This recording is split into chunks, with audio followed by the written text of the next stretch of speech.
योजनेतला 40 लक्ष रुपये निधी दिलेला आहे. तो विषय येणार आहे, तो मार्गी लागतो. मुख्यमंत्री लाडकी बहीण योजना राबवण्यामध्ये असमर्थ राहिला.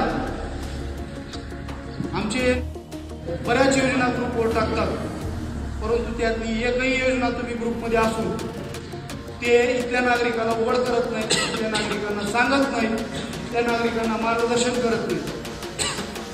ते वेळोवेळी सांगतात आम्हाला की भैया ही योजना आलेली आहे, भैया ही योजना आलेली आहे, वृद्धांसाठी ही योजना आहे, विधवा महिलांसाठी ही योजना आहे, शिलाई मशीनची योजना आहे, अपंगासाठी योजना आहे. हे आतापर्यंत आपण मागील 3 वर्षांमध्ये कसली योजना राबवली. तर त्या ज्या काही योजना असतील त्या आमच्या नागरिकांना राबवा. तुम्हाला राबवणं होत नसेल तर तुम्ही साहेब खुर्ची सोडा आणि त्या नागरिकांना अधिकार द्या. आमच्या आम्ही ते व्हिडिओ मार्गी साहेबांचा मार्गी लावू.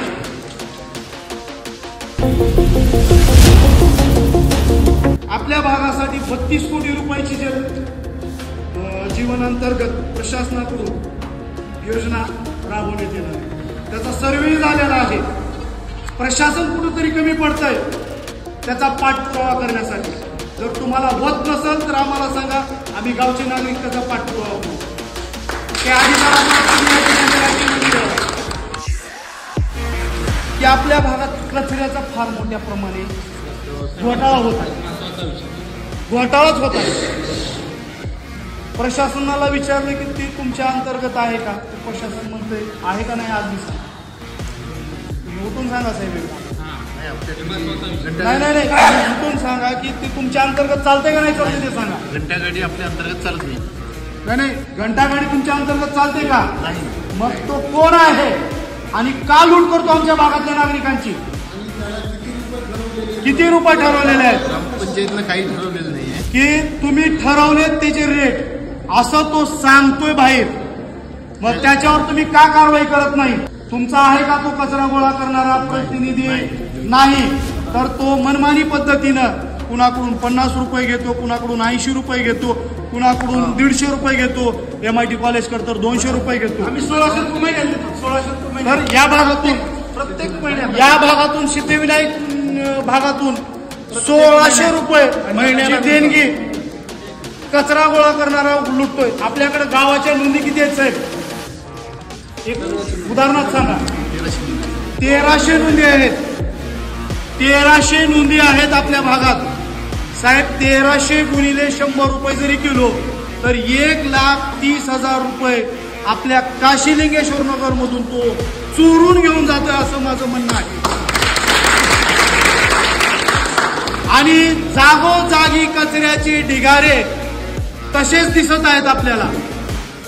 त्यामुळं आपल्या भागात लहान मुलांना डेंग्यूची साथ, विविध आजार, गाण्या अशा प्रकारचे आजार उद्भवत आहेत.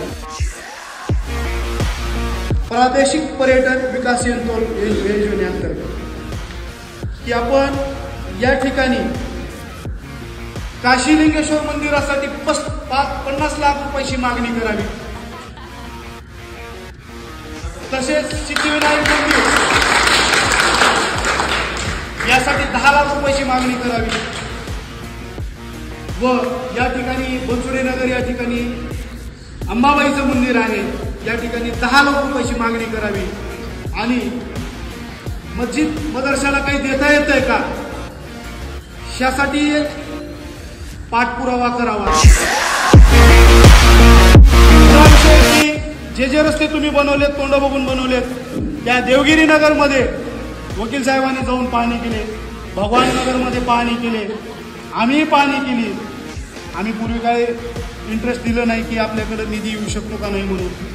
परंतु ज्यावेळेस हे अभ्यास करायला चालू केलं त्यावेळेस काय काय निधी येऊ शकतो यासाठी आजवर पहिल्यांदा अभ्यास केला. तर तुम्ही या भागामध्ये खूप मोठा अन्याय केलेला.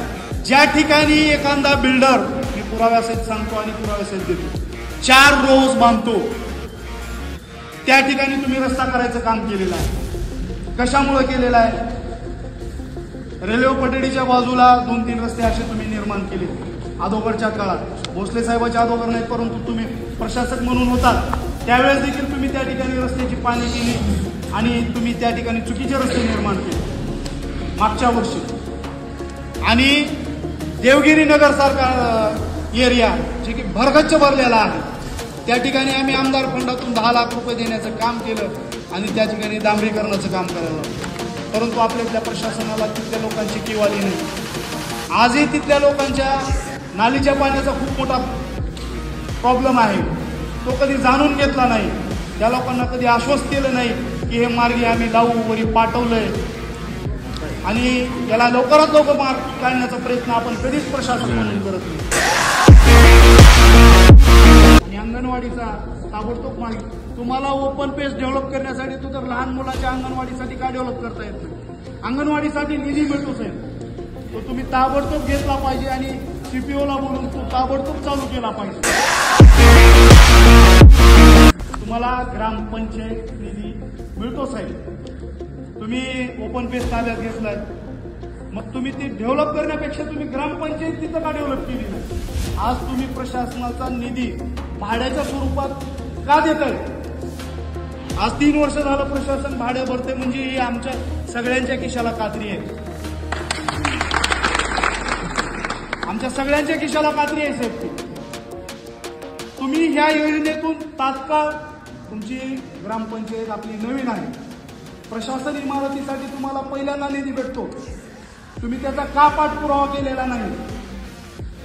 आणि त्याचं पण तुम्हाला निवेदन मी दिलेलं आहे. तुम्ही ह्या कुठल्या गोष्टीवर लक्ष देत नाहीत.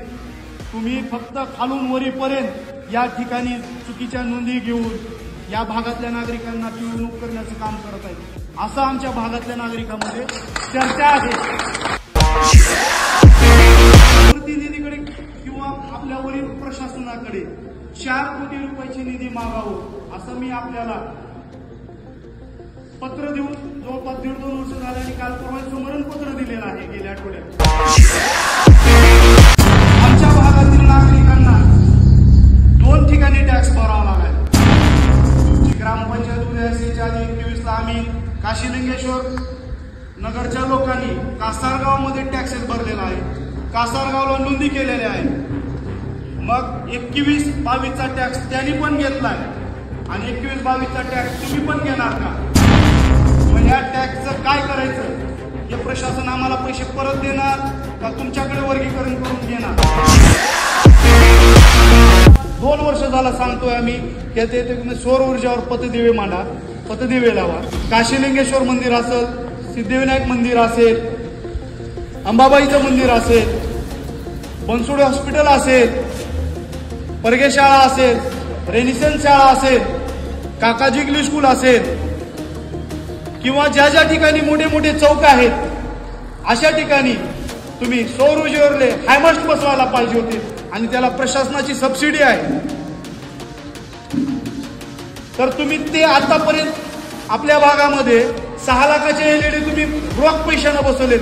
ते 6 लाख रुपये जर तुम्ही इकडे खर्च केले असते तर आज काशीलिंगेश्वर नगर प्रकाशमय राहिला असता. कधीचा जी आर आहे सर? 2016चा जी आर आहे. आपली ग्रामपंचायत कधी उद्या झाली? हा. तर आपल्या भागात मी आपल्याकडे पहिल्या दिवसापासून मागणी करत आहे आणि त्याची निवेदने आपल्याला दिलेलं आहे. व्हिडिओ कलेक्टर याची निवेदन दिलेले आहे की आमच्या भागातील घरांच्या नोंदी घ्याव्यात.